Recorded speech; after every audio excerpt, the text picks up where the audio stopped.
Resign Institute of Medical Sciences, RIMS के Director, Din Amadi Sub-Din Singh Resign Toudriba Phaoba Khongjang Handokpagi Wapham Leite haina, Institute asigi maheiroi singna phongdorakli.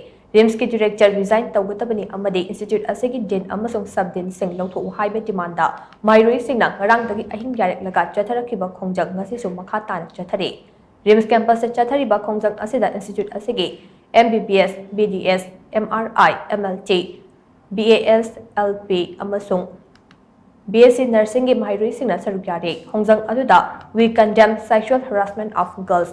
We are not puppets. We accept punishment, not harassment. Haina thaba placard sing sizinake. Khongjang aduda sarukyakhiba maheiroi amana phongdorakpada aikhoigi demand de RIMS ke Director Amadi Din amasung Sub-Din Singh resign tobiyu haiba ase khaktane. Haujuk faubada demand asigi matangda yanaba amata purakpa ngamjai. Makhoigi mathaktasu action amata lakhotpa leitrai. Maram aduna aikhoigi demand ase Toudriba Phaoba protest ase makhatana adumak chathakigani haina makhatana phongdorakhe.